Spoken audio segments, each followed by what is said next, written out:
नमस्कार, आप सभी लोगों का परीक्षा ऑनलाइन क्लासेस में स्वागत है। आज हम जो क्लास में देखने वाले हैं एक तरीके से क्विक रिवीजन है। अभी आने वाले 2026 में जितने भी एग्जाम हैं, चाहे वो सीजीपीएससी हो या फिर पर्यावरण विभाग का प्रयोगशाला प्रचारक या शिक्षक भर्ती सीजी टेट या जितने भी भर्ती हैं, इंडियन जीएस का इम्पोर्टेंट रोल रहता है। और कई बार हम लोग पढ़ तो लेते हैं, लेकिन एग्जाम के पहले हमारे पास इतने सारे सब्जेक्ट रहते हैं कि रिवीजन नहीं कर पाते। उन्हीं सब चीज़ों को ध्यान में रखते हुए ये क्लास लाया जा रहा है। ये जिनका पूरी तरीके से तैयारी हो गया है उनके लिए एक क्विक रिवीजन है, और जो पहली बार तैयारी करना शुरू कर रहे हैं उनके लिए एक फ्रेमवर्क है कि पूरी तरीके से सारा कंटेंट को इसमें शामिल किया गया है। ऐसा नहीं कि क्विक रिवीजन है तो सारा चीज़ को छोड़ दिया गया है। जो पहली बार क्लास को देख रहे हैं उनके लिए भी एक तरीके से बहुत फायदेमंद क्लास होगा। आप खुद क्लास देखिए, उसके बाद सारा चीज़ को समझ जाएंगे, है ना। चलिए शुरू करते हैं। तो आज का जो क्लास है वो क्लास तो हमको सबसे पहले संवैधानिक विकास से लेना था, लेकिन इस क्लास को हम लोग क्या कर रहे हैं, हम लोग लास्ट में लेंगे, क्योंकि ये कहीं ना कहीं आपके भारतीय इतिहास से भी संबंध रखता है। तो हम लास्ट में इसको देखेंगे ताकि दोनों चीज़ों को हम कनेक्ट कर पाए। तो हम संविधान निर्माण की आवश्यकता क्यों पड़ी। देखिए, सबसे पहले ये सारा चीज खेला हुआ क्यों। जैसे हम सभी जानते हैं कि अंग्रेज का आगमन कहाँ हुआ। जब हम भारतीय इतिहास में पढ़ते हैं 1600 में ये अंग्रेज भारत आए। इसके पहले हमारे यहाँ क्या चल रहा था, राजतंत्र चल रहा था। 1600 में आए, उसके बाद आया आपका 1700, 1800। ये सन आपको याद रहे, इसलिए 1947 में कहीं जा करके हम आजाद हुए। तो इतने बीच का जो समय है, इनमें क्या था, अंग्रेज अपना शासन करना शुरू कर दिए। धीरे धीरे धीरे करके इनके बीच में बहुत सारा खेला है, जो हम किस में देखते हैं, भारतीय इतिहास में हम देखते हैं। तो इसके पहले क्या था, इसके पहले ये सारा शब्द क्यों नहीं आया। इसके पहले राजतंत्र था। सभी जो राज्य हैं उनका अपना एक नियम कानून था, वो उसके हिसाब से चलता था। अब ये अंग्रेज जब आ गए उसके बाद क्या किया, शासन करने लग गए। शासन करने के बाद क्या है, भाई कहीं पे रहना है तो उनका अपना नियम कानून होगा। उसके बाद क्या हुआ, धीरे धीरे भारतीय जनता में आक्रोश होने लगा। और भाई हमको आज़ादी चाहिए, अपना देश है, अपना नियम कानून होना चाहिए। ये सारा चीज़ें हम भारतीय इतिहास में पढ़ते हैं। तो ये हम जो संविधान का विकास है उसमें कुछ हद तक इसमें देखेंगे। तो ये सारा चीज़ को हम यहाँ शुरू कर रहे हैं हम 1895 से, क्योंकि समय कम लगे करके मैंने पॉइंट आउट कर दिया है।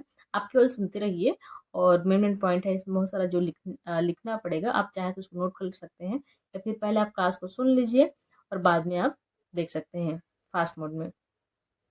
1895 से हम शुरू करते हैं संविधान निर्माण की पृष्ठभूमि को। तो ये संविधान निर्माण का जो प्रक्रिया है, शुरू कैसे हुआ। देखिए, सबसे पहले एक स्वराज की भावना आई लोगों के बीच में कि नहीं, स्वराज चाहिए। ये भावना सबसे पहले बाल गंगाधर तिलक ने, उनके मन में आया, और इसको उन्होंने जाहिर किया कि हमें स्वराज चाहिए। और स्वराज विधेयक उन्होंने क्या किया, लाया है 1895। देखिए, ये 1600 निकल गया, अब ये आपका है 1700। हम कहाँ आ गए हैं, 18, यहाँ पे आ गए हैं 1895। मतलब किसके आसपास पहुंच गए हैं, हम इसके आसपास पहुंच गए हैं। 1922 में महात्मा गांधी ने कहा कि भाई जो संविधान बने वो हमारे अनुरूप हो। भारतीयों का संविधान भारतीयों की इच्छा अनुसार होना चाहिए। ये उन्होंने अपना एक तर्क दिया, इसके हिसाब से होना चाहिए। और इसी बात को आगे जाकर सहमति भी मिली कि हाँ, बात तो सही है कि जो संविधान बन रहा है वो हमारे अनुरूप होना चाहिए। तो इसको बाद में 1928 में नेहरू रिपोर्ट में इस बात को शामिल किया गया, या इस चीज को ध्यान में रखते हुए एक नेहरू रिपोर्ट सौंपा गया। और यहाँ पर जो नेहरू रिपोर्ट है उसको किसने तैयार किया था, जो ड्राफ्ट तैयार किया था उसको मोतीलाल नेहरू आने से पहले एक तरीके से तैयार किया हुआ रिपोर्ट है। तो इसको तैयार किया था मोतीलाल नेहरू, जो उस समय कांग्रेस के अध्यक्ष थे। ये 28 आ गया 1928। 1934 के तक आते आते क्या क्या औपचारिक रूप से ये सारा चीज मांग क्या था, ऐसे उठ रहा था कि हाँ हमको हमें स्वराज चाहिए, हम अपना संविधान चाहिए, हमें अपना ये चाहिए, ये बोल रहे थे। लेकिन औपचारिक रूप से सर्वप्रथम 1934 में एम एन रॉय ने इसको रखा कि हमें अपना संविधान चाहिए, जिसमें क्या है, जो हम इच्छाएं हैं, भारतीयों की जो जरूरत है उसके अनुरूप ये होना चाहिए। और इसको स्वराज पार्टी ने भी उठाया कि अब यहाँ पर जैसे क्वेश्चन आता है कि औपचारिक रूप से सर्वप्रथम किसने संविधान सभा की मांग की थी। आप एम एन रॉय रहेगा। सबसे पहले बाल गंगाधर तिलक ने तो किया था स्वराज विधेयक के माध्यम से, लेकिन औपचारिक रूप से एम एन रॉय ने किया।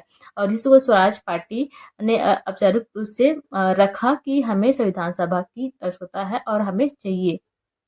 1935 में कांग्रेस के जो फैजपुर अधिवेशन था उसको स्वीकार कर लिया कि ठीक है भाई, हमें संविधान सभा की आवश्यकता है और इस मांग को हम आगे लेके जाएंगे।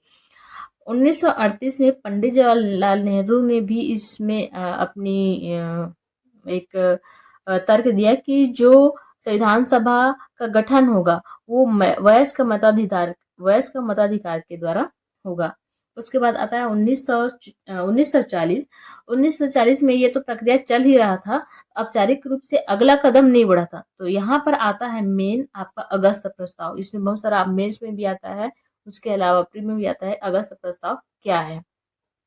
तो अगस्त प्रस्ताव में क्या किया गया, जो संविधान सभा की मांग की जा रही थी, संविधान सभा की मांग को स्वीकार किया गया। और अगस्त जो प्रस्ताव ला गया था 1940, इस डेट को याद रखेंगे, 8 अगस्त 1940 को।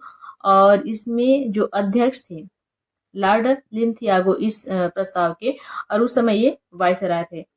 अब इसमें क्या क्या था कि इसमें जो संविधान सभा की मांग की जा रही थी, कांग्रेस क्या था उस समय, एक राजनीतिक पार्टी थी। उसके माध्यम से कोई भी चीज को रखना है, आप किसी तंत्र में रख रहे हो, किसी सिस्टम में रख रहे हो, तो औपचारिक रूप से रखा जाता है। ऐसे नहीं कि हमको ये चाहिए, हमको ये दो। तो वहां पर कांग्रेस क्या थी, एक पार्टी थी। अब कांग्रेस पार्टी के माध्यम से संविधान सभा की मांग की जा रही थी, तो अगस्त प्रस्ताव में उसको स्वीकार कर लिया गया। और इसमें क्या क्या पॉइंट बोला गया है, इसको मैं इधर आगे लिख लेती हूँ। जो अगस्त प्रस्ताव है, इसमें इन्होंने कहा कि हम एक डोमिनियन स्टेट देंगे, और जो डोमिनियन स्टेट देंगे और साथ में जो संविधान बनेगा उसमें संवैधानिक सुधार की वादा भी किया गया कि हाँ ठीक है, आप जैसा आप चाहते हैं वैसा अपना संविधान बना सकते हैं। लेकिन जो संविधान सभा की मांग थी, जो मांग की गई थी, इसमें असहमति भी थी। जैसे कांग्रेस और मुस्लिम जो संविधान वो देना चाह रहे थे कि आप डोमिनियन स्टेट ले लो, तो उसमें असहमति कांग्रेस भी था और आपका मुस्लिम लीग भी था कि भाई हम नहीं, ऐसा नहीं चलेगा, आपके हिसाब से नहीं चलेगा, हम बनाएंगे तो हम अपने हिसाब से बनाएंगे। तो यहीं से एक अलग से आंदोलन भी शुरू हो गया, उसको कहा जाता है व्यक्तिगत सत्याग्रह। कि जो वो बोल रहे थे, आपके अगस्त प्रस्ताव में जो बोला जा रहा था, कि वो अपने शर्त रख रहे थे, ठीक है आप संविधान सभा का मतलब निर्माण कर सकते हो, लेकिन उसमें क्या है, एक डोमिनियन स्टेट का दर्जा दिया जा रहा था। तो इसका उन्होंने विरोध किया। और सबसे पहले विरोध करने वाले जो सत्याग्रही थे, विनोबा भावे थे, प्रथम थे। और उसके बाद दूसरे नंबर थे आप पंडित जवाहरलाल नेहरू। उसके बाद इसी को आगे बढ़ाते हुए इसी के रिपोर्ट में आपके क्रिप्स मिशन आया 1930 मार्च 1942 को। क्रिप्स मिशन क्या है, संविधान सभा के गठन को स्वीकृति दे दी गई। ठीक है भाई, आप जैसा चाहते हो, आप जिसके लिए चाहते हो वैसा आप संविधान बना सकते हो। और जो डोमिनियन स्टेट बोला जा रहा था, ठीक है आप डोमिनियन स्टेट की जगह पूर्ण स्वराज भी बोल दिया है, क्योंकि इन्होंने यहाँ पर कही कि हमको डोमिनियन स्टेट नहीं चाहिए, हमको पूरी तरीके से स्वराज चाहिए, अपना राज्य चाहिए। तो उसको भी उन्होंने स्वीकार कर दे दिया। और यहाँ पर क्या था, फिर से एक दिक्कत ये हो गया कि चलो ठीक है, कांग्रेस तो जो चाह रहा था उसको मिल गया, लेकिन यहाँ पर आ गए मुस्लिम लीग। मुस्लिम लीग उनका कहना था कि हमको ये नहीं चाहिए, अपना देश बोल रहा था, ये पूरा मिलकर मांग रहे थे कि हमारा ये भारत देश है। लेकिन यहाँ पर मुस्लिम लीग क्या बोला, नहीं भाई हमको ये नहीं चाहिए, हमको अपना अलग चाहिए, ये तुम ले लो और ये हम ले लें। तो यहाँ पर फिर से मामला बिगड़ गया कि उनको पृथक राज्य चाहिए था। तो इस वजह से फिर से मुस्लिम लीग क्या है, अपना विरोध प्रदर्शित करने लगा। और इस तरीके से देखेंगे कि जैसे जो सहमति पूरी तरीके से बनना चाहिए वो नहीं बन पाता। फिर भी जैसे तैसे करके ये प्रक्रिया आगे बढ़ती गई कि क्रिप्स मिशन आता है। क्रिप्स मिशन में जो मांगे चलते आ रही थी, उसी में जो डोमिनियन स्टेट का दर्जा था उसको पूर्ण स्वराज के लिए उन्होंने स्वीकृति दे दी। इसके अलावा क्या हुआ कि जो कांग्रेस मांग कर रही थी वो तो स्वीकार कर लिया, लेकिन जो मुस्लिम लीग की मांगे थी वो यहाँ पर अभी भी मुस्लिम लीग नाराज में ही चल रही थी। उनको क्या था, अलग देश का अलग विभाजन चाहिए था, अलग देश चाहिए था। तो एक तरीके से इसमें कांग्रेस की जो मांग थी वो स्वीकृति मिल गई। और अभी भी जो मुस्लिम लीग था, जिससे नाराज था, उनको अलग देश चाहिए था, और इसलिए जिन्ना इसमें शामिल भी नहीं होते हैं। इसके अलावा महात्मा गांधी भी इसमें शामिल नहीं होते हैं। आगे जाके जो संविधान सभा बनता है उसमें जिन्ना और गांधी इसमें शामिल नहीं होते हैं। कारण यह है कि इनको अपना अलग राष्ट्र चाहिए, और इनका जो तर्क था कि जो संविधान सभा का गठन किया जा रहा है वो उसमें सभी लोगों का एक तरीके से कहें कि ये जो अभी वर्तमान में पंचायती राज चलता है, विकेंद्रीकृत सत्ता, उसके पक्षधर थे, तो इसलिए कहीं कहीं ना कहीं वो भी इससे संतुष्ट नहीं थे, तो कहीं ना कहीं ये दोनों उसमें प्रत्यक्ष रूप से शामिल नहीं होते हैं। अब आता है 1946 कैबिनेट मिशन। कैबिनेट मिशन में 3 सदस्य होते हैं। कौन कौन से? पैथिक लॉरेंस होते हैं, स्टेफर्ड क्रिप्स होते हैं, और ए बी अलेक्जेंडर। जो पैथिक लॉरेंस है वो भारतीय सचिव है, भारतीय सचिव। और इस जो लाया गया था कैबिनेट मिशन, उसके अध्यक्ष थे, ये अध्यक्ष थे, साथ ही ये सचिव भी थे, उस समय भारतीय सचिव भी थे।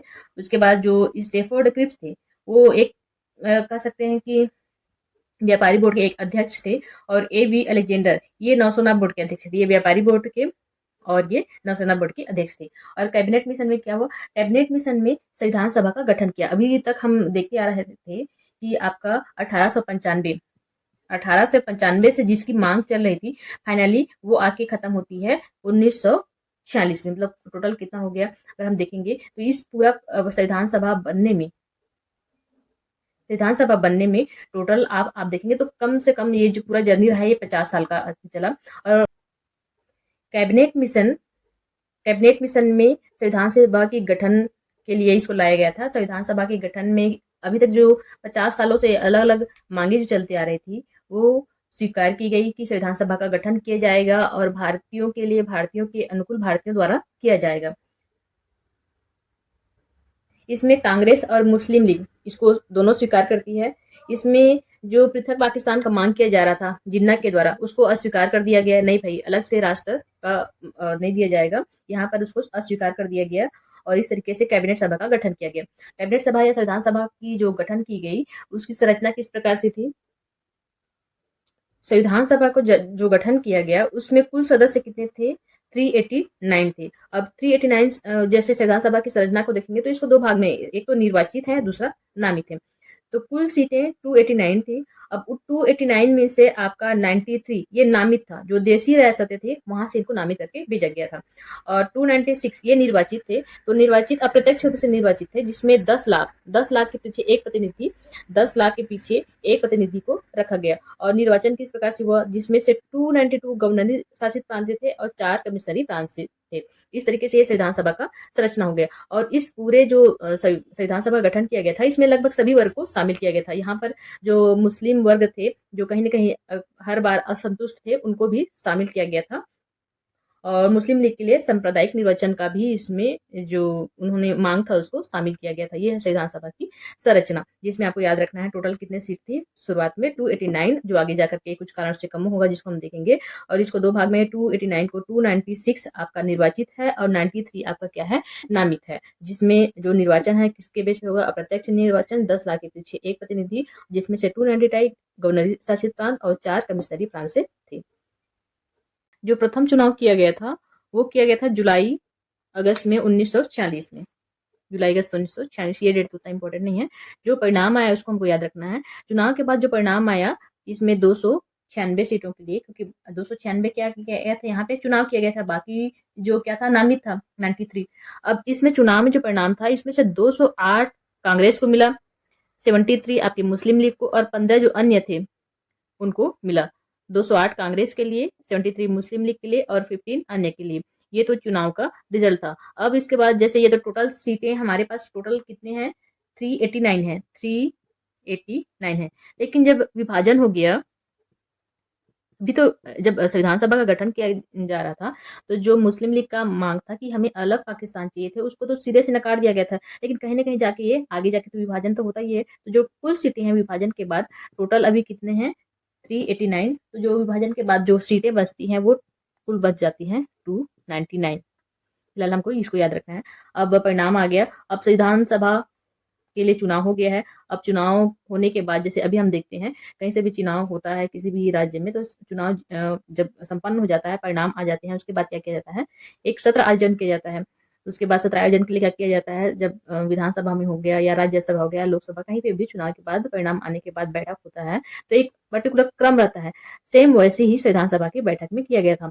एक प्रथम बैठक का आयोजन किया गया था क्योंकि चुनाव पहली बार हो गया है, निर्वाचित करके आ रहे हैं, तो वहाँ पर एक अध्यक्ष तो चाहिए। तो अध्यक्ष का चुनाव था, तो अध्यक्ष को चुनाव को उस समय जो सबसे सीनियर व्यक्ति थे आपकी सभा में, उसको एक अध्यक्ष जैसे अभी वर्तमान में एक प्रोटेम स्पीकर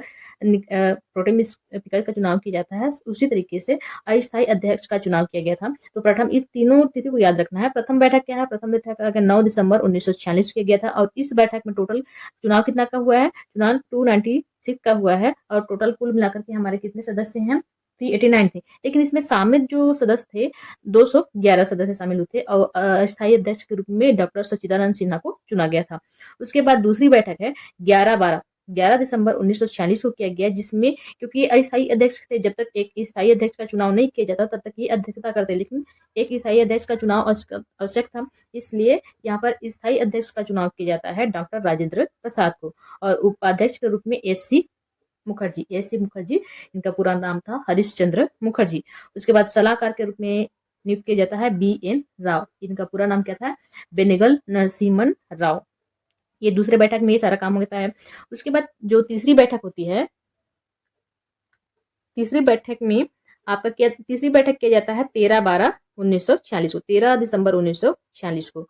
अब हमारे संविधान सभा का गठन हो गया, उसमें एक स्थायी अध्यक्ष भी मिल गए डॉक्टर राजेंद्र प्रसाद, है ना, उपाध्यक्ष भी मिल गए हरिश्चंद्र मुखर्जी, उसके बाद आपके सलाहकार भी मिल गए। अब फाइनली जो तीसरी बैठक है, उसमें पंडित जवाहरलाल नेहरू क्या करते हैं? एक उद्देश्य प्रस्ताव प्रस्तुत करते हैं, और इस उद्देश्य प्रस्ताव को 12 जनवरी 1947 को स्वीकार कर लिया जाता है। अब ये उद्देश्य प्रस्ताव क्या होता है? जो हम वर्तमान संविधान है, वर्तमान संविधान के जो प्रस्तावना देखते हैं, एक तरीके से वो संविधान का एक मूल है।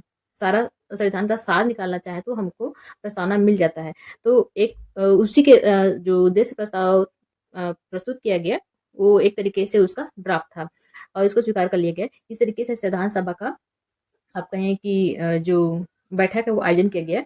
इसमें टोटल अधिवेशन और सत्र देखें तो कुल कितना था? इसमें कुल आपके 11 अगर अधिवेशन हम देखेंगे तो जैसे सत्र बुलाया जाता है ना, उसी तरीके से अधिवेशन देखेंगे तो टोटल 11 अधिवेशन हुए थे, और ये टोटल 165 दिन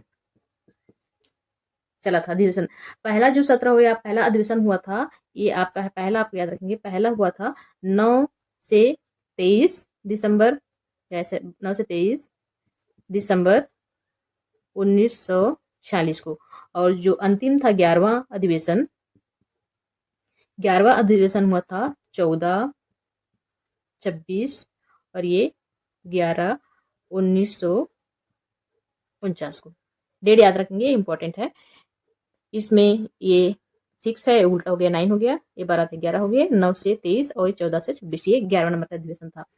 और इस जो अधिवेशन है उसमें प्रेस और जो जनता थी, प्रेस और जनता है, उनके मांगे मतलब प्रेस और जनता को भाग लेने की आज़ादी थी, वो भाग ले सकते थे इस अधिवेशन में। उसके बाद जो टोटल खर्चा हम देखेंगे, कुल समय तो आप कितना लगा था? 2 वर्ष लग गया था, 2 साल 11 माह और टोटल 10 दिन, 11 माह अगर देखें 3 सालों को लग गया था, और टोटल कितना आया था?